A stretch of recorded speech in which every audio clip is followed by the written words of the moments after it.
Hello, craft beer friends, and welcome to season 12, episode 5. 5. See, I changed that in my original outline. You couldn't use mine Okay, though. I I think get I need it. to start that over. You No, hit rec because I already had other stuff in there. I'm like, it's easier for me just to add your thing into mine because I already had a bunch of other stuff too. So that's why I did it. But you're I right. don't You care. caught something I didn't catch. All right, let's start this again. Did you hit record on your Yes. end? You Yes. requested recording for Zoom, but okay, I was Yeah. making sure. Yeah. Just making Yeah. sure. It's recording. You're It's on one recording. today, so I'm making Yeah. It's sure. recording. I got it. I All got it. right. Okay. Okay, Here we let's go. do Here we it. go. Hello, craft beer friends, and welcome to season 12, episode 5 of Tap to Craft podcast. I am Denny Luce coming to you from Boise, Idaho, and my partner in craft, the dog whisperer, and my favorite Florida man from Tampa, Florida, Mr. Kris McKenzie. How the heck are you doing, buddy? And what is in your glass? Danny, I'm good. I'm great. I'm just damn fantastic. Thank you Hmm. for asking. In my glass tonight, I have a beer from Barriehaus, and it was appropriate that I'm wearing their shirt today Ooh, too. nice. Nice. It's their Dog Days Summer Lager, their Amber Rice Lager that we chatted with them about in that kind of mini episode. Mm-hmm. And I'm drinking the version with Matt Griffo's dog on it. Can't Ooh, wait. it Oh, won't that says focus. match. Yep, that's match. It won't focus. And my buddy James Wagner, his dog, Oh, is on there too. So they're it's right. it's the friends. Is the Friends can? Not your can. No, Your can my was last show, no, right? no, I didn't have that one. So Oh, the ones that I have, oh, the no, that was last year's label that I showed you. oh, okay. That was Um, last year's the label. the Okay. ones that have my dogs on it, I have a plastic cap on the top, so I Don't remember drink and I it. don't drink it and then like throw it away without pulling the label off. Um, but yeah, this beer, I love this beer. This is a nice easy drinker, 4.5%.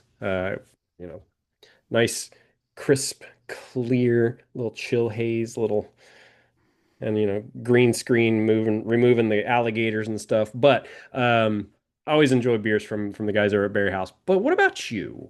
Enough about me. What about you? What's in your glass? How the hell are you? Welcome back. Well, thank you. I'm great, and I just was getting a chuckle because your glass for a rice lager looked pretty red It's an from the amber rice background. lager. Oh, amber rice. Amber rice lager. How? Oh, wow. I never heard of that before. It's Yeah. okay. Okay. So it wasn't just the background. It Mm-mm. wasn't green. Okay. My bad. I didn't realize it No. was so dark. It's That's crazy. definitely It's like a Martzen a almost. lot. Yeah, it could definitely be Oktoberfest colored. Yeah. Martin Fest. No, not Fest beer, but Yeah.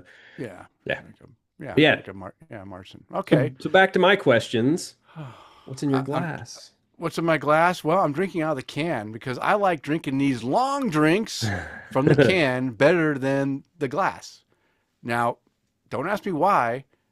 I just like it out of the can better. I've tried it both ways multiple times, and I just like the can. Just You I heard don't it know. here, folks. He likes it in the can. I like it. I likes it in the can. I like it in the can. He's tried it other ways, but that's the I, way Denny likes it. Right in the can. oh, but yeah, yeah, I'm doing good though. I just got back from a weekend camping trip. Um, this is a camping trip that we've done 2 years in a row. It's a collaboration camping trip, and my team at work, one of my coworkers has some property up in the hills, Ah. only about 45 miles outside of town. Not too bad. Up there towards where where we went to that brewery that was up in the hills. Keep going. Yeah. Remember the I can't remember what it was called. um, oh I my wanted to say gosh. Stone something. Spring Spring Stone Creek. Spring Creek. Spring Creek Brewing. So you go past Spring Creek, go down the hill, go up the hill, go down the hill. Oh, as I spill stuff. And then we go through Horseshoe Bend on the way to Banks. Before you get to Banks, there's this little community called Gardenia. Gardenia. Yeah, you cross the bridge and then go another 20, I don't know, 10 miles up the road into the hills. He has some property up Ah. there.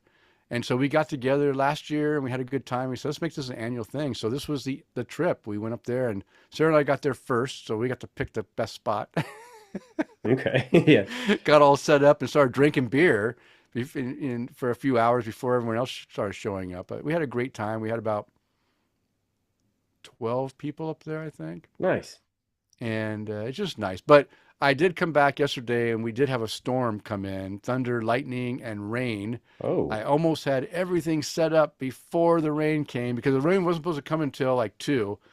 And I said, okay, I'm going to try to get set up or get cleaned up before 2. Well, it came at like 11:30. oh no.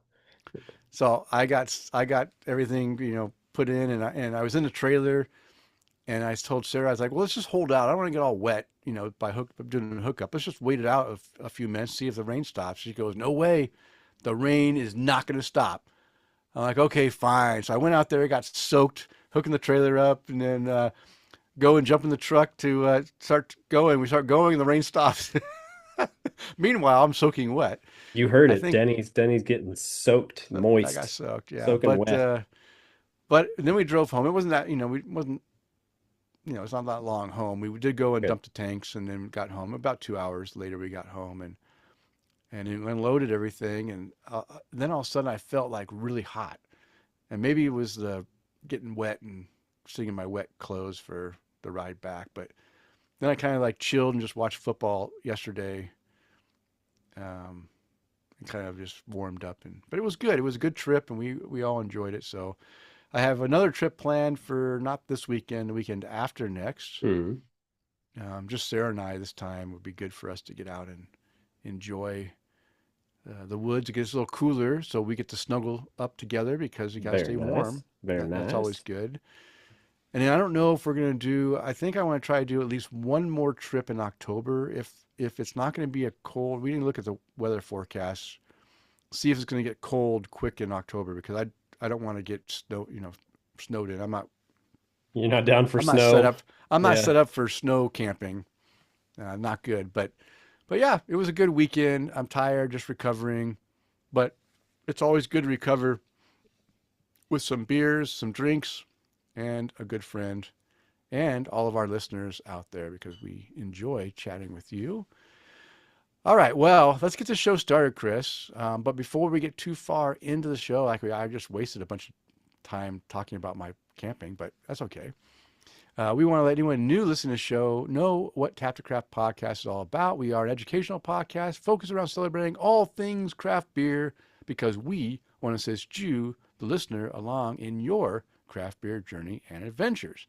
And you are listening to episode 291, recording on Monday, September 15th, 2025. We are live on Facebook. If you'd like to join us during our recording session sometime, you can do that on the Monday prior to release at 8:30 Eastern Time. We'd love to have you on, interacting with us on the little chat. And in this episode, we're changing it up. We told you that we were going to have Desert Monks Brewing on. It turns out at the last minute he had to cancel for an emergency. So Kris and I are going to Plan B. I'm bitter And about it, just saying. I am. and talking about being bitter, we're going to talk about the difference between fresh hop and wet hop beers. Mm. So we're just punting and trying something new. Now, we've talked about this before in the past, but you know what? It's never, we can always bring back topics again, maybe have some new information that we didn't cover in the past. And I'm going to do at least one, if not two, beer tastings, again, with some of the beers that Eric was kind enough to send Kris and I before he was on the show last episode, which was a great show and a really good time. And you can always count on Kris and I having some great conversation as well. Like this All right. from Joel Bigham. He says Plan B for bitter. Plan B for bitter. Hey, it all comes together. Yeah. It Jesse all said comes. also don't go deep sea fishing tomorrow now that you've been having some long drinks. Oh, that doesn't mix Because, well, huh? well, if I recall, she was uh Yeah, yeah. A yeah. little too much bubbly in her tummy. Hmm. Okay. Well, Kris, you and I always like to thank our Patreon supporters because this episode is brought to you in part by our satisfied Patreon supporters like Mike Allen, Bill Schlemmer, Amanda and Kevin Argauer, Mike Blanchard, Tara Carlson, and Jim Kudsel, and Alex Fuchs and Eric Scotty Ward. These are all of our virtual producers. And we have Tom Byrne, Jeff Seiler, Johan Halbert, Charlie Massa, Mark Church, Eric Groundley, and Batman Dan, who want to buy us a virtual beer. And I'm going to add our good buddy Peter Tim, who just wants to toast a host, and we appreciate even getting a toast. So cheers to you, Peter. If you enjoy the content we provide, we invite you to support the show by toasting your host or buying us a virtual beer or even becoming a virtual producer. $50, Joel. Sorry. You can explore the options on our support page by visiting patreon.com/tapthecraft. He wanted to know how much for feet pics. I told him $50. That's not in our Patreon menu offerings, Joel, but you know. But for that we will send you private feet pics. So we're not against that. Yeah. Listen, money's money. $50 is 50. Okay, well, let's continue the conversation with the Beer Speak 101. Again, we brought this back thanks to Eric Scotty Ward, one of our listeners who mentioned that he really enjoyed the Beer Speak 101 and missed it after listening to an older show just to get caught up when he missed. And Beer Speak 101 is where we briefly define common and not so common beer terminology. And in this episode, we are going to explain what it means when we talk about the term the Burton Snatch. Ooh, it sounds dirty, doesn't it? I bet it smells dirty too. All right, so this is kind of a lengthy one because it's not enough to do a whole Brew Buzz segment on, but it's a little bit longer to do a Beer Speak 101. But because we don't really have, we're just doing Plan B. We're going to be able to fit this in because we got ghosted, Denny. We're going to make it work. We're going to have drinks. Send Joel some feet pics, talk about Burton snatches. I mean, it's going to be a hell of an episode. Yeah. Okay, so what the heck is a Burton Snatch? Well, the Burton Snatch is a term, now somewhat antiquated, for the whiff of sulfur on a freshly poured beer. The aroma is particularly associated with beers originally brewed in Burton-on-Trent in England. The sulfur smell comes from the presence of sulfate ions in Burton's natural water supply. The water in Burton rises up through the sandstone aquifer, which has a high content of calcium sulfate, more commonly known as gypsum. The high levels of sulfate in Burton waters, up to 800 parts per million, bring a hard, dry mineral edge to the bitterness of beers brewed from it. And this makes the water ideal for the production of pale ales. Hey, Kris, you want to read about some of the characteristics of Burton's water? I do. And all the parts per million and minerals and all these things. I have a feeling that Jesse and Dan are just having a moment over there in Alabama right now. So the characteristic of Burton's water is a happy accident, but a well-suited water supply was once one of the main considerations for situating a brewery, a clear example of terroir in beer. Ooh, nice. In the 19th century, Burton's brewing heyday, sulfate hardness made the water perfect for brewing crisp, clear, pale beers. Burton eventually specialized in pale beers, whereas London, where water was naturally hardened by calcium carbonate, specialized in dark porter beer. With the beginnings of scientific investigation, cheers, Eric, thanks for jumping on with us. Toward the end of the 18th century, the presence of the Burton salts was recognized. This dude's got all the minerals. But it wasn't until late in the 19th century that London brewers learned how to treat water or Burtonize it to increase its sulfate hardness and make it better suited to the production of pale ales. You want me to finish it? Yeah, go ahead and finish it, Kris. You have a great voice. Thanks. Appreciate it. Sulfate hardness was Denny's nickname in high school. Okay.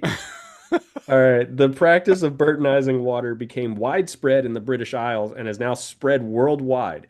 That said, brewers rarely add enough salts to emulate the sulfurous Burton Snatch aromatic. Burton Snatch and aromatic should just never go together. Or maybe they should. I don't know.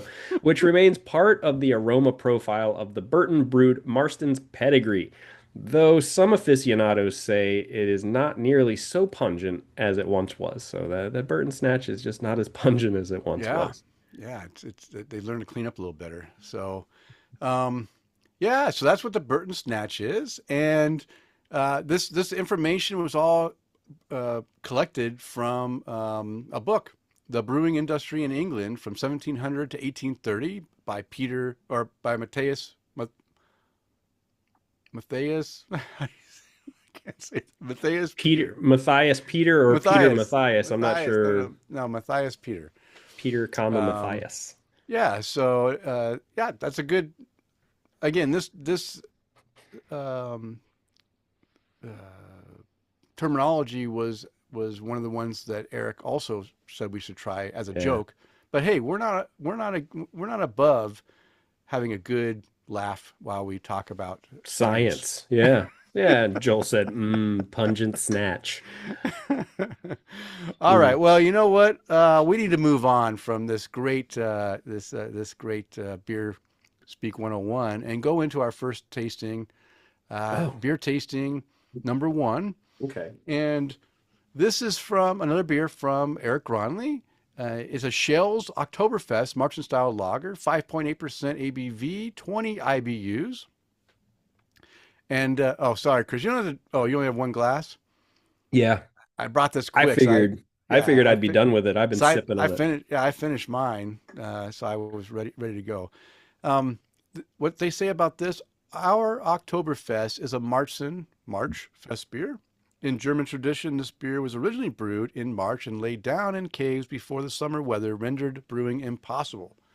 Stocks would be drawn upon heavily during the summer and exhausted by the time October hit. Keeping with true German tradition, our beer is brewed just once a year and leads us into the season's Oktoberfest celebrations. New Ulm has the highest reported population in the United States with German ancestry, so it is only fair that we strap on our traditional German garb and have a little fun and some beer, of course. Next time you reach out for an Oktoberfest, remember it tastes best when dressed in your lederhosen. Uh, Okay. yeah, I have my bottoms on, but I didn't get the suspenders. You think it's So suspenders? Okay. no, but the tights snug. All right. Yeah. So I know Chris showed his earlier. I'm going to show Got that mine glare over here. there. I'm going to go ahead and open up my can. Ooh, yeah. Nice. Pour it into my B cup, Joel. Yes, Joel, we're still using B cups here. Love my B cups. Denny is. I think I have one left. I don't know what happened to all of them. So, yeah. And you know what, Fucking kid Chris? This probably got beer rid looks of a them. lot like your amber rice lager. It really does. I won't know if you're drinking the rice lager or drinking Oh, the jeez. Martzen. I poured that one a little too hard, dear. Oh, this I got a perfect head. Look at that. One finger head. All right. So look at the color. Nice golden amber coloring. A little bit of tan cappuccino like head. Very tight, dense bubbles. Some coarse ones in there as well. Seems to be holding up pretty good. It hasn't dissipated, all the way down. It is coming down a little bit. Ooh, wow. This one smells really malty. It's got some little bit of not like it's kind of like toffee, but more like caramel, salted caramel. I poured too much and I Oh, you got can't too even much smell. head. I can't, all I got is bubbles popping in my You got too nose. much bubbles. Too much head. I never thought that would Wow, be a bad thing, huh? this one smells like a rich buttery caramel, salted caramel. Yeah, I like that. I like the smell. Maybe almost the butterscotch realm. What do you smell? You smell it? Can you smell it? No. Can you get to it? Come on, Chris. I'm trying to delay this as much as I can. Okay. Ooh, finger looking good. Yeah. Okay. All right, what are you smelling now? Oh, that's better. Yeah. Definitely some. I see what you mean. And the taste is It's. messing with me now too, because Oh, did you taste it? I didn't taste it well, I yet. mean, clean it off your fingers and you got to taste Yeah, it. but it is kind of buttery, right? Kind of Yeah. not like a negative, not like popcorn butter, not like that. Like a rich, almost butterscotchy. And again, I don't think it's. We won't know until we taste it. But I'm not saying it in a negative like way because I know those can be off-putting flavors as well. It just smells, but smells good. It smells really malty. All right, let's take a sip, Kris. Yeah. Mm, It it is. almost it almost tastes like apple cider too. Like very, Mm, very dry apple cider, I don't get the apple cider, but malty. but I am getting kind of that. I'm trying to think of it's like a buttery You're caramel, thinking of kind of creamy, toffee. like toffee. Maybe it is toffee. Maybe it's kind of toffee character. Yeah, I'll say toffee then. But yeah, it's good. It's easy drinking. Hmm. It's not too bitter. So for our B show, our Plan B show, it's not living up to the bitterness. But I like Martins that are not as bitter. The ones that give a little bit heavier bitter finish, kind of don't want me drinking another one. I like the ones that finish drier, but not with the heavier bitterness at it. I like to still maintain that lager smooth finish. This is going to disappear really fast. Hmm. But I don't taste any off flavors. Mm-mm. I think you're probably right. Maybe now it's coming across like maybe some more burnt, some of the burnt caramel, like creme brulee topping at the top of the hard crystallized or burnt sugar. Definitely has caramel character to it, whether it's toffee or creme brulee or whatever. But yeah, it's good. I like Those- this one. Yeah, and those flavors are kind of one and the same, but then that that creme brulee top usually has a little more of like a burnt bitter finish at the end Burnt. of Yeah, it. you're right. It doesn't. You're right. You're right. It doesn't have that burnt character to it. Yeah. So maybe just you're right. We'll stick to toffee.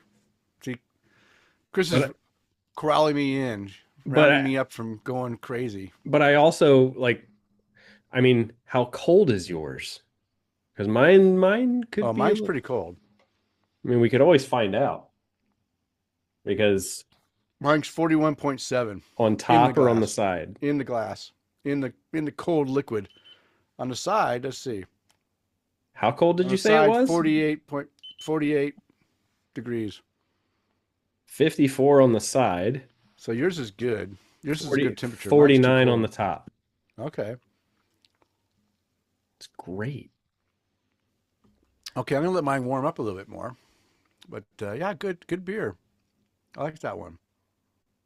This is one you can drink a six pack of, I think. Yeah. Yeah, yeah. I mean, I could definitely drink a few of these because it does finish dry, but not heavily bitter. Maybe just a little bit of tingling bitterness back there, but super easy to drink and finishes dry. So I don't have that overly sweet character that just says, maybe I'll have something that something hoppy to cut that bitterness. No, I can drink this, and I could probably drink another one right after because it does dry out your mouth, so it's not so sweet. Okay, well there's our beer tasting number one. Any other remarks there, Kris? No, I pretty much just have to mirror what you said. It's easy drinker. Easy It's a drinking. little sweet, but nice and dry enough that Mm-hmm. that I want to drink more of it. Because Yeah. I mean, I've only got a good 8 ounces left of it. So it's, I like it. It's a nice solid beer. Thank you, Eric. Appreciate you sending that one Okay. along too. Yeah. Thank you, Eric. We appreciate that quite a bit. All right, we're flying right along. We are ready for the Brew Buzz, and the Brew Buzz is devoted to discussing various beer-related topics. This week, we're going to learn about not Desert Monks Brewing, but we're going to talk about the difference between fresh hop and wet hop beers. And like I said before, we've talked about this in previous shows, but it's always good to have the topic. It's that season, right? It is Most definitely. fresh hop season, and people are probably anyone new to craft beer may be wondering what the heck is a fresh hop or a wet hop, and what's the difference between them. I'll So have, it is. I Oh, was gonna go say, I ahead, have Kris. to admit that's one thing I do miss living down here is that Hmm. I used to get fresh hop stuff living in Ohio. Oh, because they had But some hop fields out there. they did, but it was a little easier to get from, you know, Ohio or from the Pacific Northwest to Ohio instead of going Oh, diagonally all the way across the country. So, you so know, yeah, so we did mention, I think maybe a year ago, that there were some hop fields. You were going to do an interview in the middle of the hop fields that were here in in Orlando Florida, yeah. or No, somewhere it was north of right. you, right? No, it was 20 minutes south of us. Oh, south. Okay. I can't remember the school that it was. I think it was University of South Florida, or Okay. USF for the folks that are listening here locally. Um, The but they Bronco Stompers? no, the Bulls.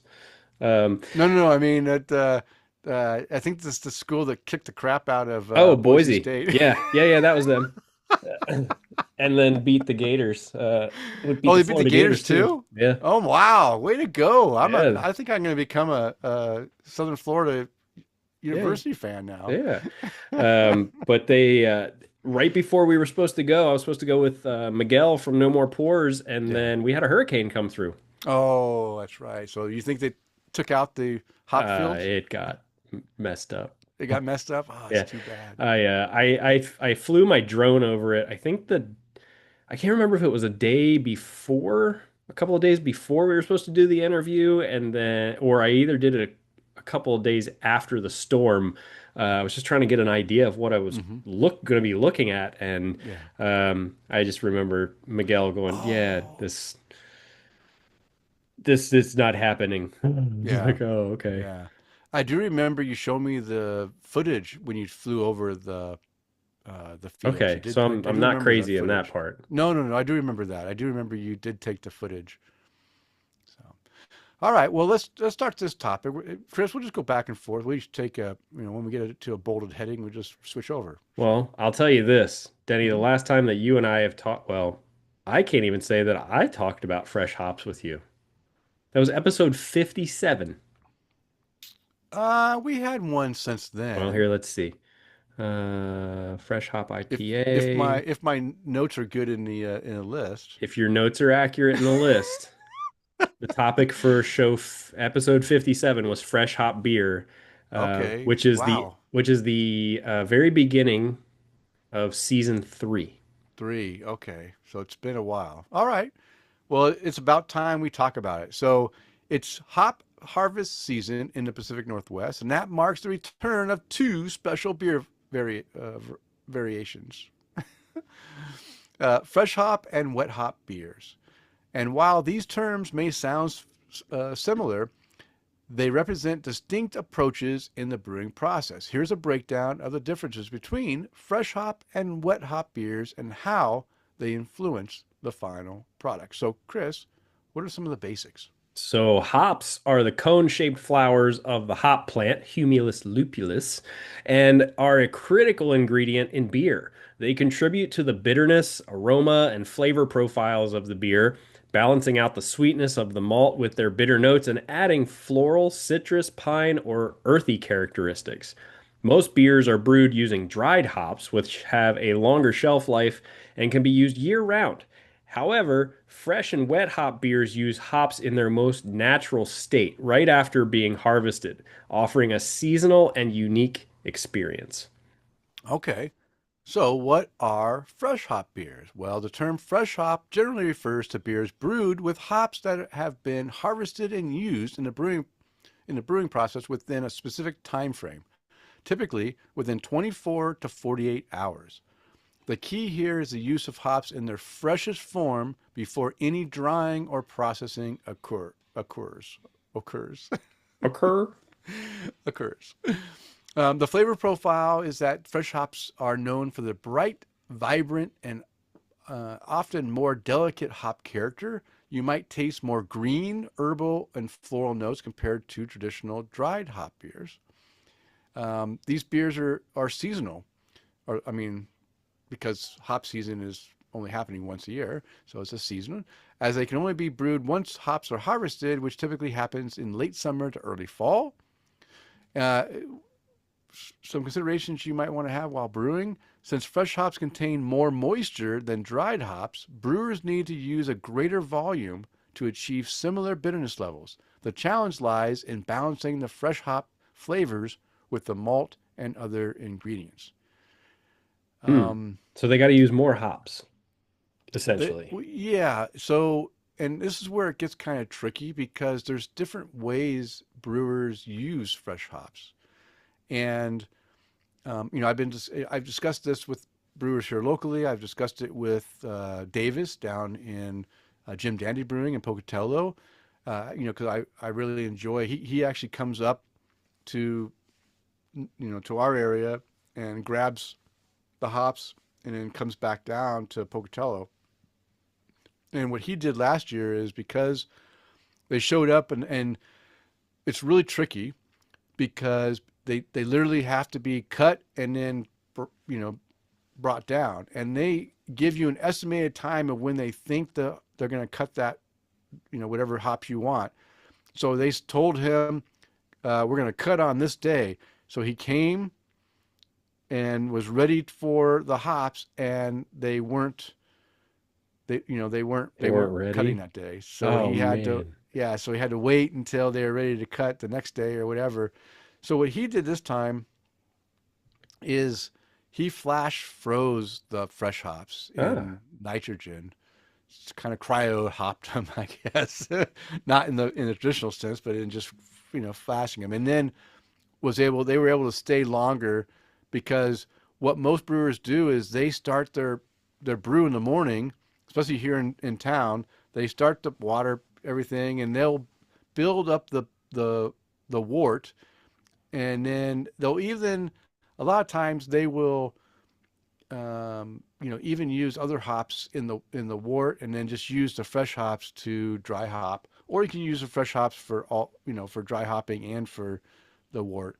But there's different methods, right? And what Davis found is by flash freezing them with the nitrogen, and he said he used like a couple bottles of liquid nitrogen to freeze these things to keep them fresh. But I think he kind of likes that method because then the characters of the lupulin and stuff that freezes, it gives off a little bit better flavor. He gets a little bit more flavor out of them. hmm. But yeah, there's different ways you can use these fresh hops. Now, by flash freezing them, are they truly fresh hops? No, they've been frozen, right? They're no longer have that moisture, so it may not give the exact same characteristics. But it's just another method. Now, some people like Bear Island here in Boise, they do something special too. They harvest their fresh hops, then they stick them in a smoker with some kind of a wood, cherry wood or apple wood or whatever. Then they smoke the hops and then put them in the beer in the dry hopping, and it gives off that slight smoky flavor with the hop flavor as well, which is really nice. So there's a lot of things you can do with these fresh hops. All right. Okay, What about wet hop beers? yeah. What about Yeah. them? So while the terms are sometimes used interchangeably, wet hop beers are a subcategory of fresh hop beers, but with a stricter definition. Mm, Wet hops are unprocessed, undried hops used within hours of being harvested, often okay. even faster than fresh hops. All right. Yeah, that's true. So, the main difference between wet and fresh hops lies in how quickly the hops are used after being picked. So, with the moisture content, wet hops retain all their natural moisture as they have not been dried. This imparts a distinctive green or vegetal quality Mm-hmm. to the beer, Mm-hmm. with some beers taking on more grassy, resinous, or juicy hop flavors. And in their flavor profile, wet hop beers tend to have a more intense, earthy, and resinous character Mm-hmm. due to the high moisture content in the hops. The flavors are often described as more raw, fresh, and alive. I like that. That sounds good. Mm-hmm. But there's some time sensitivity to go along with it though, because wet hop beers require a very tight window for Mm-hmm. brewing. The hops must be used as soon as possible after harvesting to prevent spoilage and to capture the hops at their peak freshness. Chris, you locked up. Oh, peak freshness. At peak freshness. Yeah. Wow, your camera locked up, buddy. Ah, You're having that issue again. Okay. So, yeah, so early on in my craft beer journey, I didn't know the two difference. I assumed they were both the same. I did too. And, yeah, and pretty much they were interchangeable. We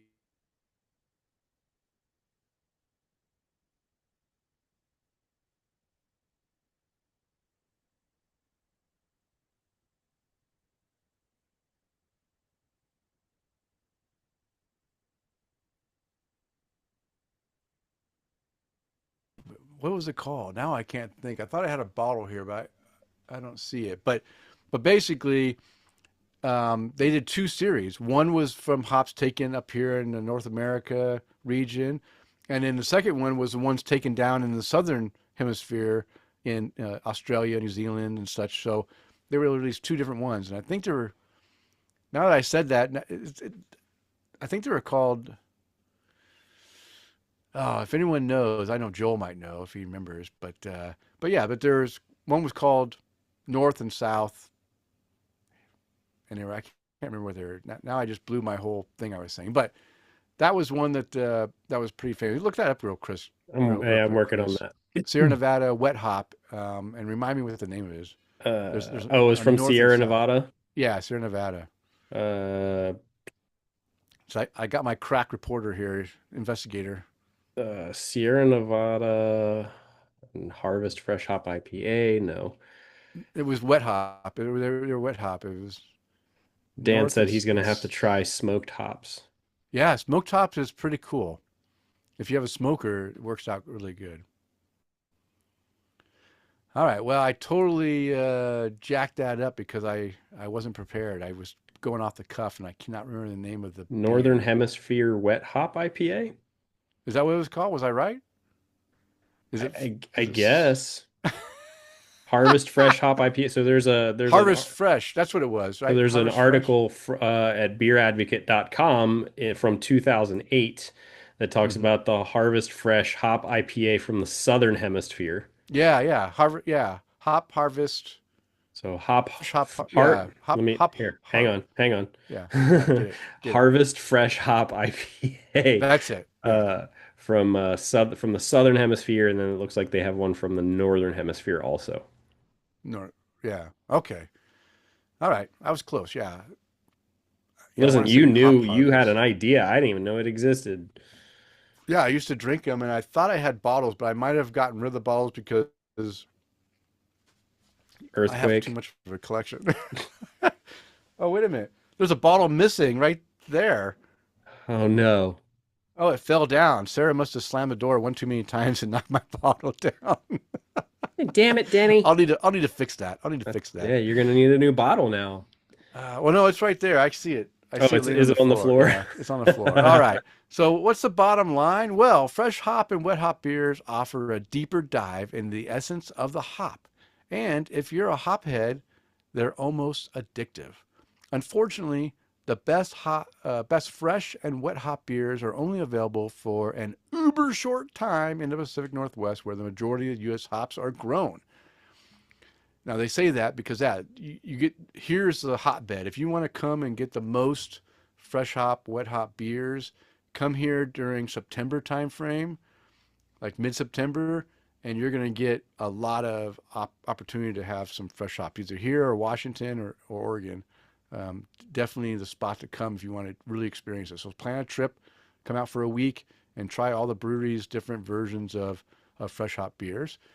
Um, but if you're but if you're a hop lover, fresh and wet hop beers offer a chance to experience hops at their most vibrant and flavorful, and are consumables or and they consummate celebration of seasonal brewing. There we go. We summarize fresh and wet hops in that quick time. Well, you know what, Chris? We're not done talking about hops, are we? No, not at all. But I will say, when Yeah. we talked about the oh, thiolized yeast, there we Mm-hmm. go.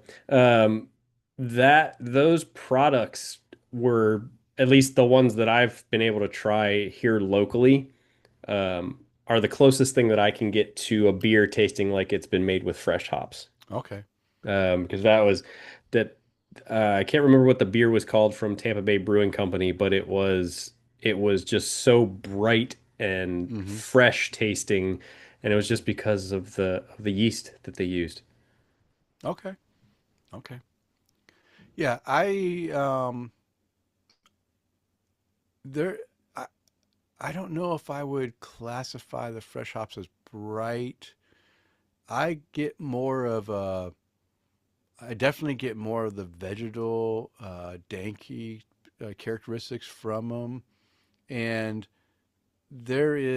it's especially with the fresh hop beers. There's a unique flavor that feels like deep oily hop flavor.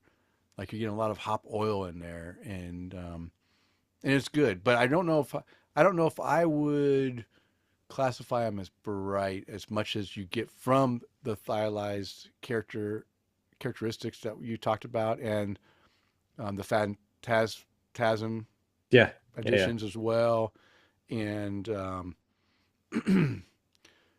the terpenes, right? Those give Yeah. off really bright characters as well. So Well, then it sounds like I'm gonna have to make another trip to the Pacific Northwest, obviously next year, because like it's fresh hop season now, like yeah, right now. yeah, yeah. I was at Bert's Brewing Friday before last, not this Friday, the Friday before last, and they were getting ready to release their fresh hop beer this last week. So I need to go back to Bert's and get the fresh hop beer. But yeah, right now is like the perfect time. So just jump on a plane, Kris. Come get the Yeah, fresh well, hops while they're on tap. yeah, well, the current game I'm playing on PlayStation is based in the Pacific Northwest, so Okay. Okay. There we go. it's telling me go visit, go Yeah, visit. you're gonna know everything there is to know about. Yeah, well, now that we're going to talk about the 2025 hop report. Yeah, let's hear about this, Kris. Why don't you start us off? So in 2024, the hop production in the United States took another intentional drop from 2023. They did it on purpose, guys. Mm-hmm. For the 2025 growing season, acreage has been slightly reduced. However, with the inclusion of more virus-free cultivars, Oh less wow. acreage does not necessarily mean fewer hops. Okay. Okay, so they lose some to quote unquote bugs, Mm-hmm. but less viruses means more hops. So we don't necessarily need to plant on so many acres. All virus-free varieties have seen an increase in Mm. overall yield. So that's good. As the oversupply of hops begins to taper, growers are cautiously optimistic about right sizing the market. Mm. Yeah, I just want to say that there was a report earlier this year. I think I mentioned in one of our topics that of why hop production is down, and now I think this report kind of clarifies why they're planting less hops because they don't need to plant as many for loss. There's less loss because of this um, virus-free variety. So that's good. That's Yeah. good news. I'll read this section here. Okay. In Idaho's Treasure Valley, where I'm at, Yeah. the cultivation of Citra, Mosaic, and Simcoe has maintained stable acreage. The region has experienced typical weather conditions supporting healthy crop growth. Growers in Oregon have experienced a spectrum of spring weather from high temperatures to heavy rainfall. Occasional temperatures up in the 80s allow for ample early growth. While slow to start, Citra had a noticeably positive response to the warmer weather. Some growers have been actively managing high levels of downy mildew in Simcoe. Ooh. However, this outbreak is isolated. Overall, Oregon's growing conditions have been supportive of healthy crop development, with growers actively managing quality pests and mildew. Mildew is definitely a problem, and that's where I think, when I hear about Oregon having, you know, high hop growth is that it is a lot more moisture in here. Where in Idaho, we're a very dry climate. It's like the perfect, environment to grow the hops because you don't have that mildew problem. Mm. And in Eastern Washington, same thing. All the hop growing, if you're not familiar, like west of the mountain range is all like rainforest Rainforest. and wet, but you go east of that mountain range, Cascadian mountain range there, then it's all like highland desert, like Boise is, right? So it's Yep. perfect for growing, um, hops and apples and things because it doesn't have that excessive amount of moisture.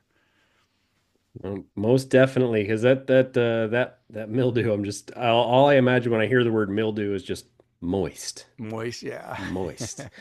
Well, in Washington's Yakima Valley, they have enjoyed a mild spring with things progressing as anticipated. The acreage for core varieties Citra, Mosaic, and Simcoe is in great shape with a similar mix of mature and baby plants as crop year 2024. Simcoe has seen an increase in 2025 baby plantings, though. Hmm.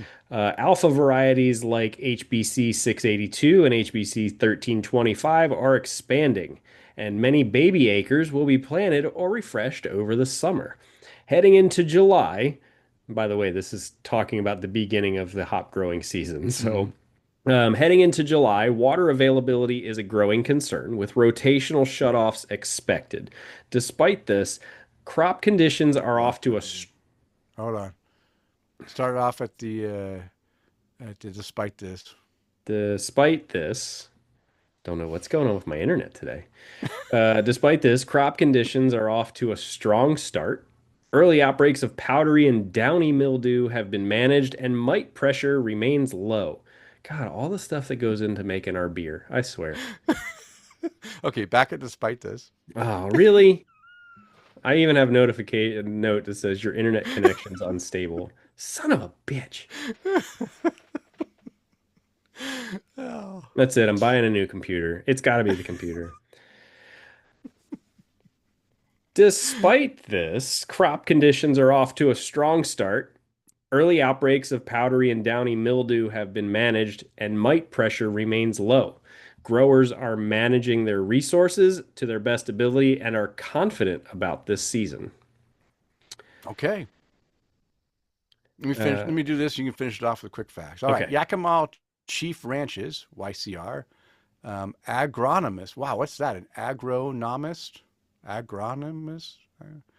That's a word I never heard of. Jesse, what Drew do you got? Carlson Roth. Yeah, our Well, agronomist. agriculture and nomists, so what? They study agriculture? I guess, and maybe the agricultural and the marketing part of it. I don't know. Drew Carlson Roth expressed confidence for the season. He is looking forward to finding out what the virus-free HBC 682 is capable of and is enthusiastic about the fresh set of ambitious interns. Ooh, fresh, I love a good ambitious ambitious intern. interns who will be learning the ropes, or the wires in this case, over the exciting summer of hop growth. Kris, what are some quick facts? Well, some quick facts is our number one. Dan sent me a picture of his bunghole yesterday. Forgot to tell you that. Ooh. Yeah, Wait, would this help in the situation? it would. Yeah. You could This use part that. or this part? Nope, the top part facing the computer screen now. That one, right? Is bright white, like it was just brand new. And I said, Wow. man, you can't go showing that thing off like that. What would Jesse say? So here's some quick facts. In total, 42,231 acres of hops were strung for harvest in 2025, which is actually down 6% from last year's final harvest, total of 44,793 acres. Okay. So a big number went down 6%. Got it. Washington was the largest acreage state with 31,701 acres, because that 1 acre is important too, That's right. which is down 5% from last year. Idaho had 5,109 acres. That's down 12%. And Oregon was at 5,421 acres for this season, which is 4% lower than last year. Wow, we I didn't realize Idaho had more acres. Damn. Well, Get on it, Denny. Planned Wow. what was the word that they used? Go string for harvest some more hops. Yeah, I need to. I You thought we need had way more than that. That shocks me that that's all we had. Yeah, 5,100 acres while Washington's over there 31,000. Good. 1,000. Yeah. 6 times more. Get it Phew. together, man. Okay. All right. Well, we suck. All right. We suck. All right. Well, there's our brew buzz, and this was Plan B, all about hops and the bitterness that it brings along Mm. with it. Um, Another B for Plan B. How about beer tasting number two? Oh, Now, yeah. oh, I'm sorry. what? No, What? I I had a moment. Oh, you had a moment? So my glass is empty, and Yeah, fill it up. I looked at the rest of the show outline, and I'm like, oh, well, since I'm looking at him like, wow, the show's almost over. I'm not going to crack this last beer. No, no, we Um, got. I changed it no, up. We got more yeah, stuff to we do. got So some go crack talking a to do. beer. Yeah, So we I'm got going to crack talking. this one. Yeah, if anyone hasn't noticed, I've changed up the outline a little bit. So we're going to be talking about some of the stuff we talked about in the beginning in previous shows at the end. But before we get there, I need to do a beer tasting. Denny has to do And this beer tasting by himself. yeah, because obviously Kris wasn't in tune with me, I and was inconsiderate, really. he decided to drink his Surly Brewing Mosh Pit Hazy IPA without me. I can't believe you want to drink this without me. So, Denny, it was interesting the fact that this happened. Over the last couple of days here in Florida, it has been unseasonably cool in the mornings and Oh, in the evenings, right? So today it was, I don't know, it was probably 92 as our high today. But, you wake up in the morning and like in Tallahassee in the Panhandle, kind of close to Dan and Jesse, man, it was like 62, oh wow. 59. Like fall weather, right? And yesterday, for the last week or so, Tina had been planning, hey, Sunday, it's supposed to be like 66 degrees when we wake up in the morning. So we're getting up and we're going out to the Going to the. local park and we're going to go hiking. And I was like, Oh, fine. nice. I was like, fine, I don't get to sleep in. And it was weird, Denny. I'm starting to slip into this moment in my life where I don't sleep in anymore. I don't know what's happening with I was up at 5:45. On your day off. What the hell is happening? Yeah, you're like me. I don't Weird. sleep in. On my day off, I sleep in till 5:25.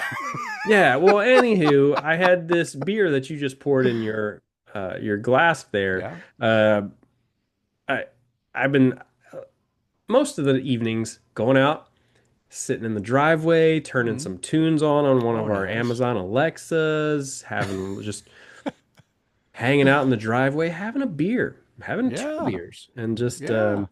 and that was one of them, which you're about to enjoy. So, Okay. um, Well, let's. Why don't you go ahead and read the description I have here all of right. this beer? Well, take a big old whiff of it, and then take a big old Mm. sip. And by the time you swallow, I'll be done reading this. So, from Surly Brewing, their Mosh Pit Hazy IPA clocking in at 7.2% ABV, a tropical fruit hop bouquet with an electric pineapple note welcomes you to the Mosh Pit. Juicy without being cloying, hazy without being murky, our flagship Hazy IPA is always worthy of an encore. In the malt build, they've got some Golden Promise, unmalted wheat, flaked oats, two row, and oat malt. And for the hop bill, some Amarillo, Citra, Mosaic, and Simcoe. Okay. Did So the nose. I was Yeah. gonna say, did my internet break up at any point in No, you did time when I was good. reading You that? did good. You Yep, did I good. didn't. The interwebs did. Oh, okay. Okay. Okay, go So ahead. you can hear me, right? I could hear you just fine. All right. So this comes in at 7.2% ABV, which is one thing I've noticed with Surly Brewing. Nothing is below 7% Yeah, right. in everything they make. They like big beers. Um, on the nose, ripe tropical fruit. A little bit of the pineapple character comes out in the nose as well. Now, what's interesting is when I drink it, I don't get the electric pineapple that they say. Maybe it's in there, kind of a little bit what's the word I'm thinking? Mottled or mixed in with the other flavors. But what I do get is kind of a guava, passion fruit maybe, actually passion fruit, ripe passion fruit character, which is good. Um, 7.2%. I would never guess this beer was No, 7.2%. not at It all. it is it doesn't feel like a 7.2. It does have a significant citrus, tropical citrus character to it. It's really good.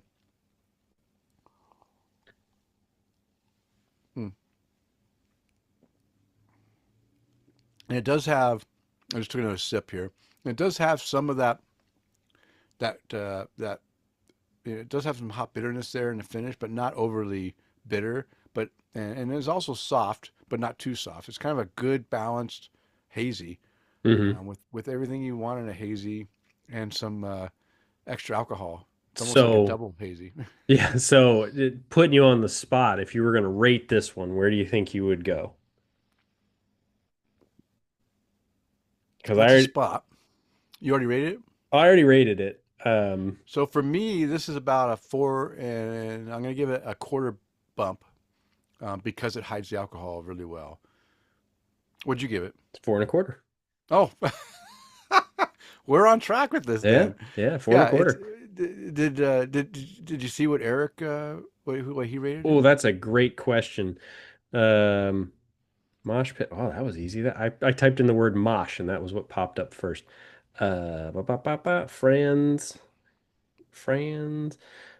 Brian G. Jeez, Brian Wow, G. Sarah wow, Zawadski. Brian. Oh, that's one I haven't. That's a name I haven't read in a while. Jeff Seiler checking into it back Wow, in Jeff Seiler had it too, huh? 2021, right next to his Christmas tree. Kevin Argauer checked into this one. Eric Kevin. Gronley, there he is. Oh, here he is. He said hopped way up to 11 Oh, for cap rating. oh, Um, okay. So we rated a little bit higher than Eric Yeah. did. Well, he's probably numb to it because he can get it all the time. Tom Well, Byrne went 3.75 on it. okay, well, okay, okay. I'm gonna toast these. Tom Burns was all the way back in 2020. Let's see. We'll toast Eric's. We'll toast Kevin Argauer. We'll There you go. Yeah, we'll toast Jeff Seiler and bring back some notifications from the past. Yeah, yeah. I was when you read the electric pineapple, I was expecting way more pineapple coming out of it. I just wonder if maybe the beer changes as it ages. I'm not sure. There's no. Oh wait, maybe there is a date on here. I should take the I date and find out if there's a date on it, okay. So anytime you guys send us beer, which first off, thank you. Don't read the date just yet. Okay. Um, Anytime you guys send us beer, and Dan, I check the date on the beers you sent us too. Your moon pie beers, they're stouts, thank God. Oh, nice. Um, Oh, that sounds good. yeah, but the I always look at the dates, and I remember seeing these from Eric, and I was like, "Wow, these are fresh." Yeah. So this says Best Buy, 11/14/25. So if you subtract 3 months from that, that would I'd be go. eight 8/14. I will tell you with most breweries, and if anybody's listening that can correct me, most breweries that are going to give you a best buy date are going to be 6 months. You think 6 months? I do. I get that. That's why I don't like the Best Buy date. I would rather make my own judgment call on how old it is. Like I think a can on date. a can-on date, yeah. Yeah, yeah. And then I know that if it's within 3 months, it's going to be the probably some of the best it can. Once it gets past the 3 month, then it starts to decay. Maybe this one, if you're thinking 6 months, then yeah. If it's back in May, then maybe that's why I'm not getting the big electric pineapple out of it. It's kind of settled into the other flavors and made it more Maybe. of tropical. But here's one. So this Oktoberfest that we just drank Hmm. and Hmm. really liked. Um their best by date is 12/5/2025. Yeah, so lagers, I feel lagers can go longer, right? Because they're lagers, they're Definitely. storage, right? Yeah. So that one, It doesn't surprise me because this one was probably again August, July or August. This was probably canned. No way. Yeah, because it's a Martin, and they've been releasing this stuff early. Actually, if I remember correctly, this oh no, they only do it once a year. That's right. Um, I bet you that it was released in beginning of August. I'm gonna call them tomorrow and I'm gonna say, listen, I've got this can. I need to know when you guys brewed the batch Well, when they brewed it, but it still has to sit in storage, and then they can it. So I'm going to say they canned it in June. in. Oh, okay. Maybe you're right. Maybe they can it and then hold on See, to it a that little doesn't longer. sound I don't crazy, know. right? Good point. Yeah. Because No, it doesn't I sound remember crazy. when we did the interview at Barriehaus, they were, hey, Yeah. we've already got kegs of Oktoberfest ready, and I'm like, wow, that's Yeah. kind of early, but oh, you got to have it ready to start going out into distribution. Yeah. And Well, and Oktoberfest is coming out in July now. I drank my first Oktoberfest this year thank in July. goodness, thank goodness. It's crazy. I mean, it Yeah, used I to be love it. nothing was released until September, and now you're getting it in July. So it's pretty wild. All right. Thank you, Eric. That was a good beer. I enjoyed it. Both Kris and I gave it a 4.25 cap rating, higher than what you gave it and higher than what Tom Byrne gave it. I don't know what Jeff Seiler gave it, but Jeff Seiler gave it 3.5. ooh, wow, those guys are hard Hey, scorers. listen, I'm feeling generous with my scoring lately because you'll find out when we get our new and over the. I was a little generous with my scoring. you got some good ones in there. All right. How about some upcoming interviews? We can't promise anything, but this is what's scheduled. Next. Well, I feel like we can promise the next one. Okay. Chad Okay. Lamassa on September 29th, because like he's continued a check-in streak for like That's 6,000 true. shows with us.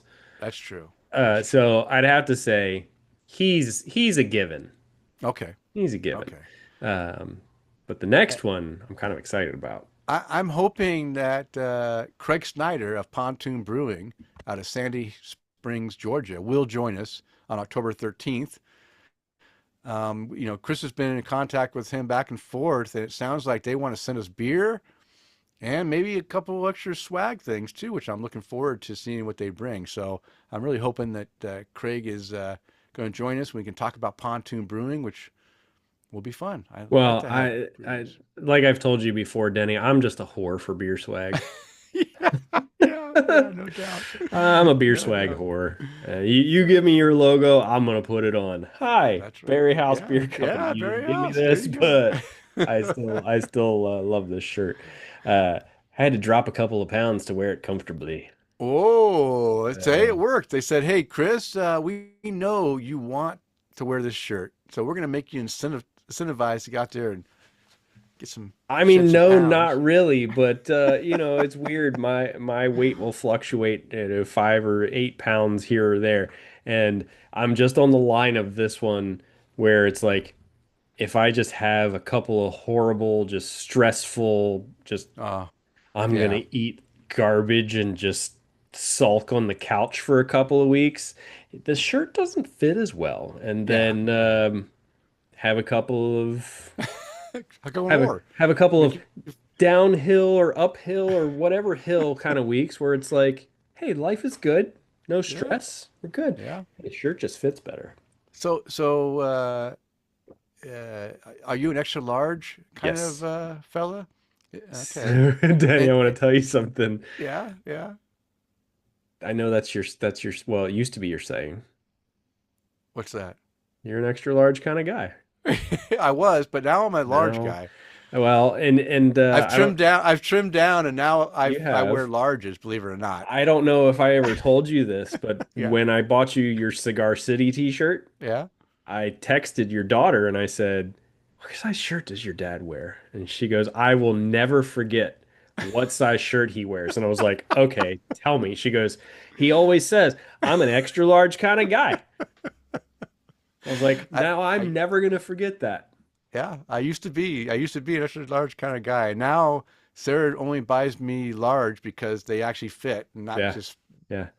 because I have now. It's a combination of me just slimming down a little bit, But also, I think as I get older, everything starts to, everything's starting to lose. So I just naturally am becoming a bit smaller of a guy. But yeah, I'm now a large, believe it or not. And I've shrunk a jean size. Now she's buying me 34-inch waist Yeah. jeans instead of 36. I've always been a 35, but you know how hard it is to find a size 35? Yeah. Impossible. So I always had to go 36, which it kind of hung off me. And she likes to see, a little bit of, She likes to see your curvature. curves. Yeah.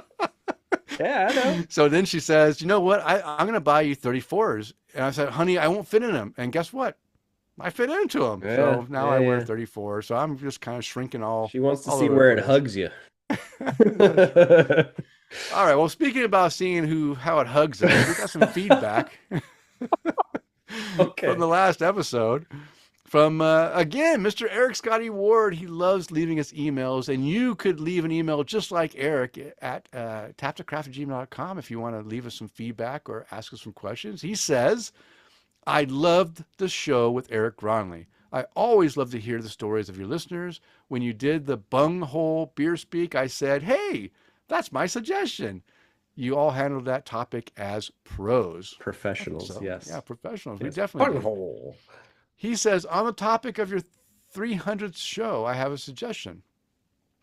Let's not recreate the wheel. What I mean is that the 200th show was gold. Why not take the exact script from that show and do it again? Of course, all topics can be updated for today's date. Recreating the Mount Rushmore is not a bad thing. You have new listeners who can chime in and longtime listeners who may have different thoughts from 3 years ago. Okay, that's my suggestion. I'm sure the great minds behind the scenes of Tap to Craft podcast can have a roundtable meeting and put together a fantastic 300th show. What do you mean, great So minds? That's Denny. so I have been thinking about this, but even before he wrote this email, I was thinking, what can we do differently? Similar but different. And here's a thought, Kris. I'm going to throw this out on the air for everyone to chime in and see what they think. We still have 9 shows. We got ways, we got till 18 January, I think. weeks. Yeah. January, February timeframe before it hits 300. So you got time to think about this. But I was thinking of a similar thing. What if we had an idea that you are opening up a beer bar Okay. and you have the option of picking 10 beers, whether they exist now or existed in the past, or whatever, of any brewery, any beer, 10 beers that you can put into your, to be Hmm. your core beers for your tap room. So What would those beers be? so kind of like your top 10 beers. Top 10 beers, or just beers that you feel it won't necessarily be your top 10 Well, beers, not a just top beers 10, you but I see feel what that you're you saying. would, how you would line up your taps, right? You don't want to have all IPAs, right? Necessarily, unless you want an IPA bar. You might want to have some darks, some, going down into the hot, bitterness and going into lagers. You might want to have a variety. How would you pick beers? And it could be all seasons. Maybe you have a favorite pumpkin beer that you had at one time that's no longer being made, but Hmm. you want to have a pumpkin beer there. I have a winter ale A winter that warmer obsession. that I want back. 2 of them actually that might be on my tap list because I love them so much. So it just depends on the beers that either you can't get anymore that you want to have showcased, or that you just love that you want other people to enjoy that they may not showcase. So it could be any beers you want, not necessarily your top 10 in your list, but just ones you would want to be able to share with your community and have as 10 beers on your thing. What do you think about that, Kris? Does that sound like a fun thing? That could be a good idea. Okay. Yeah, it could be a good Hey, idea. And you this is for a 300 episode. This is not Sparta, but Tap the Craft. That's right. So you guys can give us feedback. What do you think of our idea for a collaborative uh, show where everyone chimes in with their 10 beers that they want to have on tap for their beer bar, and you can give as much or as little information as why you choose that as you want. If you remember back in the Mount Rushmore beer, we had some that just listed the beers and some that listed reasons, and it's okay. You do whatever you want. Just list the beers, give us reasons, write out a whole form. it'll be a show focused on that topic. It'll be fantastic. Okay, well, if you want to be like, thinking outside of the norm and leave us a voicemail, you can do that 208-536-3359. Too many numbers because, like us, we've been drinking beers. 20853 oddly. Leave your comments, your questions, feedback, whatever you want at that number. We'd love to play it on the air. Ooh, I'm drinking too much beer because I'm burping. And if you don't want to leave a voicemail, suck it up and do it anyway. Yeah, yeah, that's what Kris says. That's right. But what Denny says is you can leave us an email like our buddy Eric Scotty Ward at tapthecraft@gmail.com. That's right. That's right. We accept it. Okay, Kris, guess what time it is? Is it time to untap the craft? It is time to untap the craft and see what our listeners are drinking according to Well, Untapped. now I have to get out of my search for our mosh pit, scroll down to the bottom of my list. 3 hours ago, 6 hours ago. Ooh, somebody drank a beer called Mullet Power. That's pretty fun. There's a check in. Go ahead. You go ahead and Denny's got a pee. Uh, so let's see. We're going to, oh, I scrolled too far. So if you want us to read your check-ins, make sure you follow me on Untapped at K9 Hops. That's the letter K, the number 9, HOPS. And we will read your check-ins approximately 24 hours before we record our show. And I am going to start with Florida Brew Photos, or as we know him as Kyle Marrero.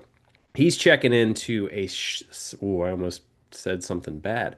Sunshine City by Green Bench Brewing Company. Gave this a 5 cap rating. Looks like he's checking into this, well, maybe watching a Tampa Bay Rays game. Great picture on that one, Kyle, too. Next on our list is going to be Mr. Alex Fuchs checking into a Wrench New England IPA by Industrial Arts Brewing at the Woodbury Common Premium Outlets. 4 cap rating for this one. And I love the picture that you took of this one, Alex. You've got your beer can, and there's a bottle, and then there's your daughter in the stroller. So, um, looks like a great beer, and cheers to you on that one. Mullet Power. Anthony Chio is drinking a Mullet Power by Kettlehead Brewing. And he said a solid hazy, lots of citrus flavors with a touch of pine, dank, yet quite smooth on the finish. 4.25 caps. That's right. Pick up your bottle, Denny. For those of you watching live, you get to see Denny's ass on the screen, right? It's those size 34 jeans. Always making sure the bottles don't fall off. For those of you not watching it live on Facebook, this is what you're missing out on. I'm telling you. Just making sure all the bottles are straight. Oh, okay, I got to get into it. Okay. Next on the list, Bill Schlemmer checking into an Old News by Venture Brew Company. Great Saison aged in gin barrels that also had bourbon. Wow, that's a combo. Gin barrels with bourbon, juniper in the aroma with lesser juniper. Really? You say no, Denny? Bourbon, juniper. Don't mix bourbon and gin together. That doesn't sound good. Yeah, that's how you have a bad. You're gonna have a bad time. Yeah. I Um, mean I love gin and I love beers that are in gin barrels. I think it's a great flavor they give off, but I mean, don't mix barrels like that. If it's you you don't want bourbon and gin mixed together. well, this is interesting, and I'd be kind of curious to learn more about it because he said it was a saison aged in gin barrels that also had bourbon. So if I'm reading this correctly, it was barrels that once held bourbon that you put gin into, and then you put a saison into it. Okay. That's That's just interesting. how I'm reading it. Bill, if I'm Okay. wrong, let Okay. me know. Juniper in the aroma, lesser juniper notes in the flavor, has an interesting bit of spritz to it. Lime notes are an interesting addition. Fairly dry, easy drinking beer. Now, for a beer that you said, don't mix bourbon and gin, we got 4.5 caps for that beer Okay. Okay. from Bill. It worked for him. Oh, so Bill, I love this glass that you have in your next one. Planting Season by Venture Brew Company. This could be the same logo as Woven Water here in Tampa. So I just saw your picture. I immediately thought you were checking into a Woven Water beer. It's very, very similar. So I'll see if we can't get a little side by side comparison. But another interesting saison, he says, is Planting Season by Venture Brew Company. Dry, mildly hoppy with melon and mild spice and subtle citrus notes. Tasty, 3 3/4 caps for that one. Let's see.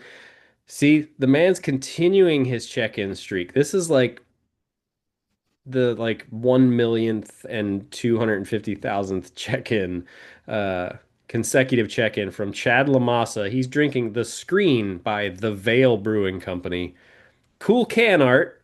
Did that get you, buddy? Is that what made you buy this one?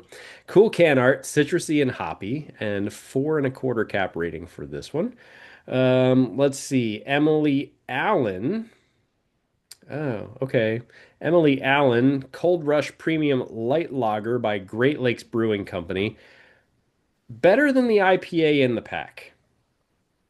Okay, so this is a mix pack apparently that Emily got a hold of. She gave this, at least she rated it average, 2 1/2 caps. Oh, Okay. okay. Okay. Now, she said it's better than the IPA in the pack. In the pack, this is a Cold Rush Premium Light Lager. Matt Knight commented and said, "Not a fan? I really enjoyed that one when I had the sampler pack." Emily said, "I wasn't a fan of the IPA. The lager was crushed in no time. I think age might have played a part in the decision." Oh, Uh, okay. so 2 1/2. Listen, even average beers need a little love sometimes too. Chad Lamassa again, checking into a pumpkin sombrero. Now, Chad, this Ooh. is a brewery that I haven't talked about or haven't had beers from in a very long time that I used to search out as much as I possibly could. Clown Shoes. Those guys are in New England, in the New Oh, England area. Um, clown. Yeah, we haven't talked about them in a long and time. man, I used to love getting their beers. I can still find them here locally too. And they had some great can and bottle art. The Yeah. beers were really good. Pumpkin sombrero. He said, nice Mexican chocolate stout. I could use a little more heat from the peppers. The pumpkin spices are a bit overwhelming for me, but otherwise, it's pretty solid. Uh, excuse me, 4 cap rating for that one. Eric Gronley's checking into a Notorious PILS by Schell Brewery. He tagged you and I in it because, Yeah. well, we drank this on the last episode with him. Yeah. Apparently, I haven't checked into this one. It was the No Frills Pills. Great Pilsner from Shells. Got to drink this on episode 290 with Kris and Denny. Cheers. 4 1/4 cap rating for that one from Eric. Matt Knight checking into a Genesee Brewing beer, their Oktoberfest. A little more malty than most of the style, but hella good for a cheap beer. 3 3/4 caps for that one. And let's see, scrolling on up the list, my buddy David Campbell drinking a Jolly Roger Imperial Coffee Porter from 2022 from Drake's Brewing Company. Now, no notes to go along with this one or a rating, but my buddy David's definitely into the big, big stouts when I do see him check into him. Drake's Brewing Company out of San Leandro, California. Leandro, if I ruined it, sorry. Um, but Drake's Brewing Company, he's like I said, big into the big stouts because his next check-in was an anniversary blend 2025 by Perennial Artisan Ales. Oh, nice. My buddy Scott Cooper, or Coop, as we call him, is just returning from a 34-day trip to England, Ireland. I think he was in Scotland too. That's a long Um, trip. yeah, he fortunately he can work remote, so wherever. Okay. But checking into out of the Delta Sky Club on his way home to Florida, an IPA from Lagunitas Brewing Company. There you go. And he earned the kick-ass kickoff Central USA badge for that one and gave it a 4 1/2 cap rating. So I don't know if he either had horrible beer while he was across the pond, or this one just hit the spot. And he was just, I know he was in Philadelphia too, visiting family on his way home too. So, Coop, welcome back to this side of the Atlantic Ocean. And let's see as we refresh. Emily Allen checking into a graveyard shift by Westbrook Brewing Company. That's Oh wow, another that's brewery we haven't yeah touched on in a long from time. Florida, right? They're from Florida. Westbrook is in with Iowa. Westbrook, I thought. Oh, I'm pretty okay, sure maybe. Westbrook is Okay, I was thinking of in the somebody else. Midwest. I'm sorry, Okay. totally off. Mount Pleasant, South Carolina. Oh, South Carolina. Okay, Yeah. She said, I was nose is close. fantastic, taste is smooth, pillowy with a great mouthfeel. 4 1/4 caps to go along with that one. And Denny, that is what everybody is drinking. Okay. Wow, that's a lot. Well, I'm going to give your vocal cords I'm a little gonna drink break. some beer. I'm going to go ahead and we're going to start our new and noteworthy beers. And I'll start it off because Kris just got done reading a ton of our listeners what they've been drinking. They've been drinking some good stuff. So I'm going to start off with I mentioned that I had visited Bert's Brewing here in the Boise area on a Friday, not this Friday, Friday before last, when I had some family come into town, and my daughter Haley came to visit to see them, but she came a day early, and I took a day off, and she took the day off, and we spent the day in enjoying each other's company and having lunch and going to Bert's Brewing because I wanted to share this brewery with her because it's one of my favorite It's a breweries in good one. Boise. I love. I almost used that cup tonight, but I wanted to be able to see their Yeah, beers. so they have a new one coming out. I'm going to be camping during the Oktoberfest, so I won't be able to join the celebration. It's a little bit later this year than it was last year. It's next weekend. But I'm gonna buy the new mug. The new mug is a little bit longer. Instead of being a Okay, fat I one, like it's a those. little bit longer ceramic one. I haven't ordered it yet. I need to order it still. But um, I said, we went to lunch and we were, visiting, having a good time. I said, are you up for a beer? She said, oh yeah. I said, well, I want to take you to Bert's because it's my favorite. So we went. We step into Bert's Brewing at like 1 o'clock. And as I walk in, I look over and I see Rob sitting at the bar.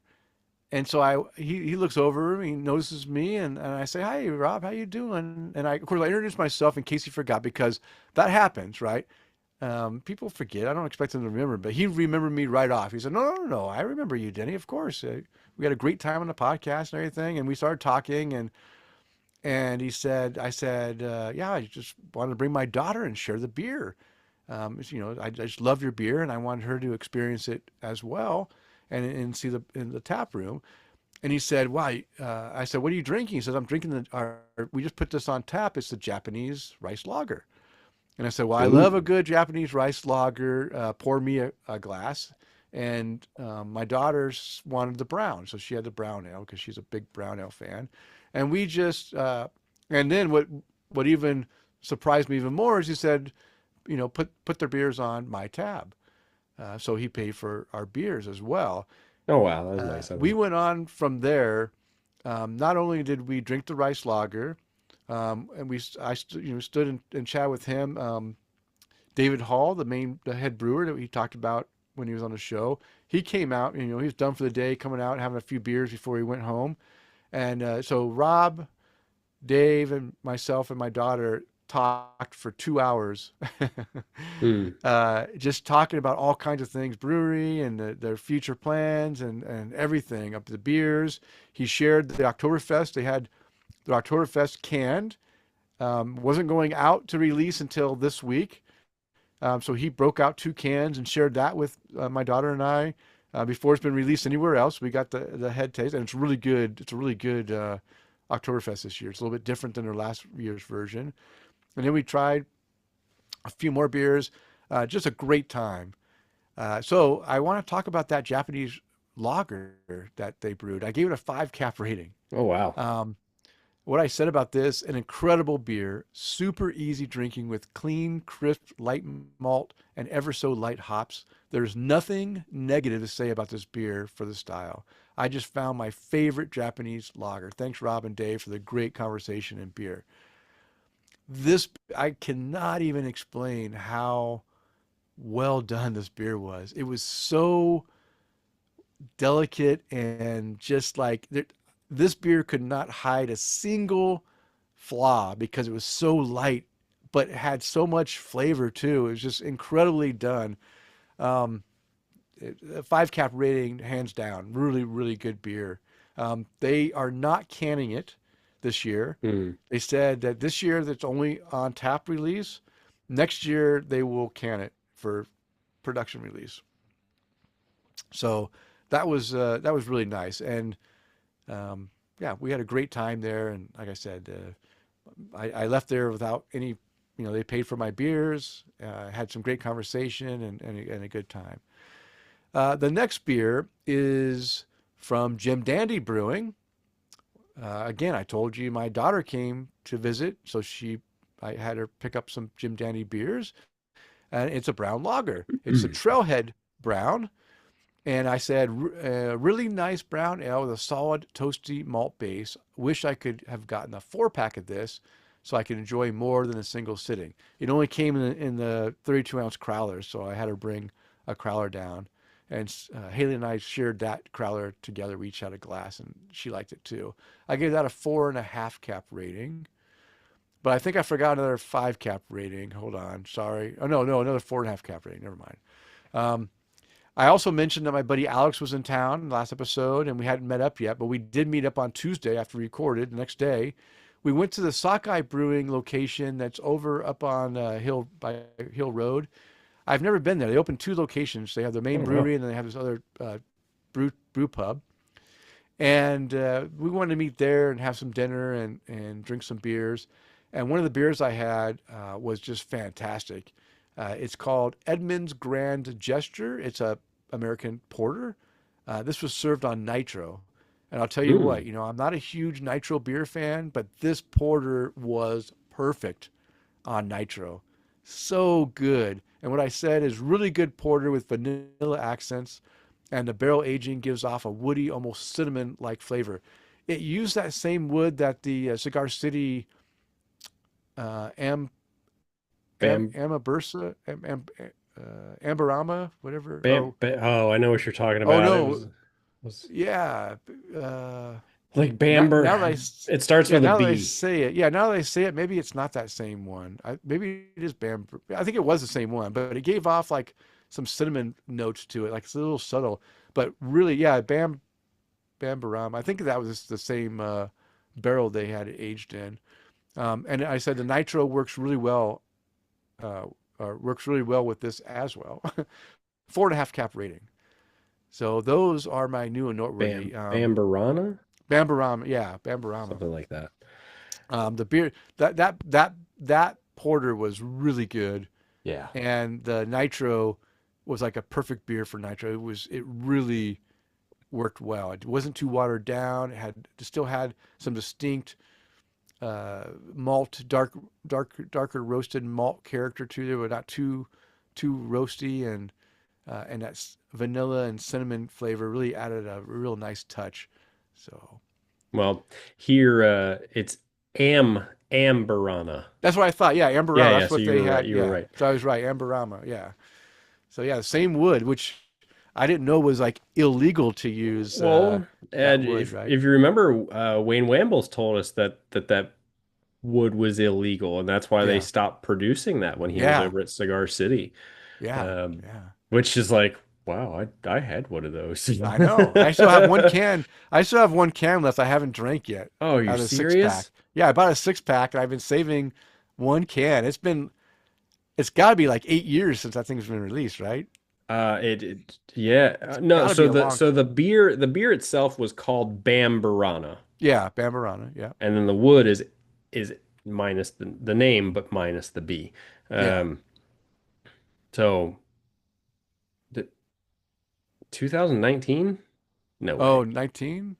Was it only 6 years? It's been longer than 16 It has years. to, and obviously this. Well, if you search in Google, and Google's going to be able to, Google's trying to use the AI to take over, but like, um, I swear it was longer than that.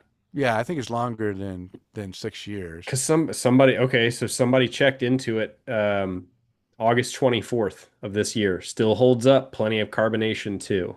Yeah, last time I drank it, I was surprised. It was just as, I mean, it was still absolutely There's fantastic beer. so many check-ins this year for it. Well past its prime, but it's aged into just a standard barrel aged out. Hints of adjuncts can't rate. Okay. Um, but people are giving it 4.5 caps, 4.25. This is all from 2025, Denny. Four, at least 4 caps, and then somebody rated it 2.75. But like, Well, that guy's an idiot. yeah, obviously, because everybody else is at least four. Um, decide okay, so here's 4.75. This was March 13th of this year. Decided to wait several years to drink the last can. 6 years since it was canned, so there's your answer. um, Okay, so six. Okay. 4 years since the last time I drank one. This is still great. The barrel notes, the dark fruit, the mild cinnamon notes from the amberana. So you might have listen, you might need to get on that one here soon. I know. I need to. I need to. I'm trying to look up my. You might, you know what? You might want to do a video of it.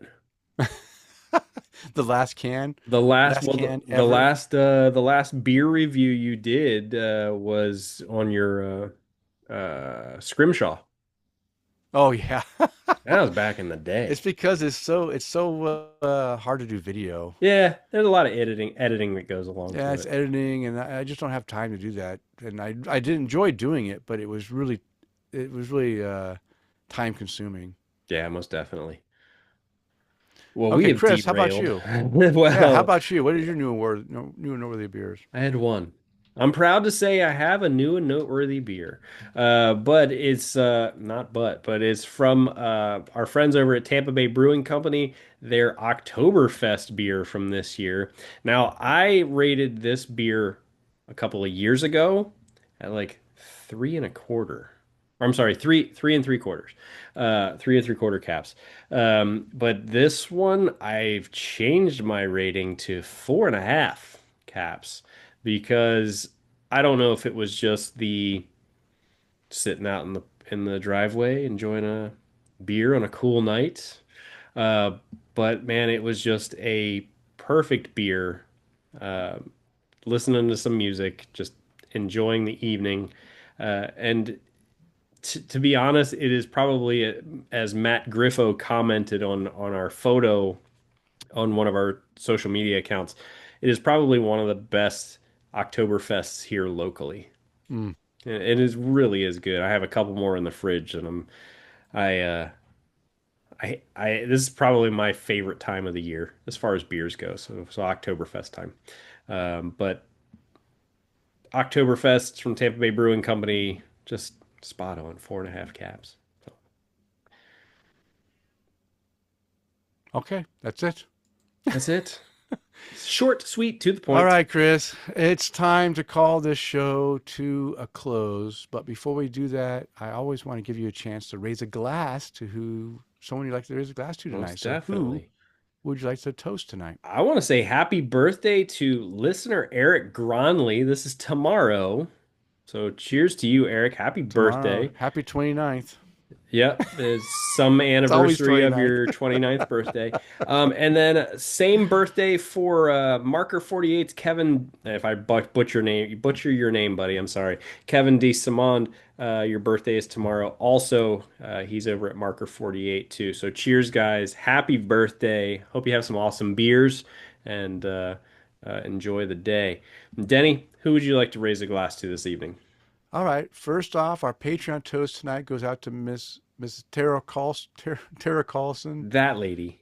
the great lady, Tara. Thank you for your patronage, and I'm having trouble talking, so that's all I'm going to say there. Also, I already mentioned Rob Harrelson and David Hall from Bert's Brewing.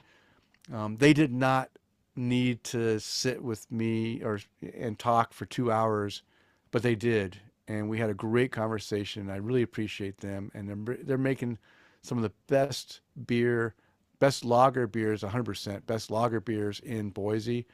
If you come to Boise, you need to come visit Bert's and Most enjoy definitely. their beer. It's really good and the best, in my opinion, the best tap room in Boise as well. And I need to raise my glass to Batman Dan, who I received a gift in the mail that I had no idea I was getting, and it's this thing. And if you can't see it because you're not watching the video, then you should go watch the video sometime. Yeah, it'll be on YouTube in probably like a year and a half when I get it It's up there. it's a contraption.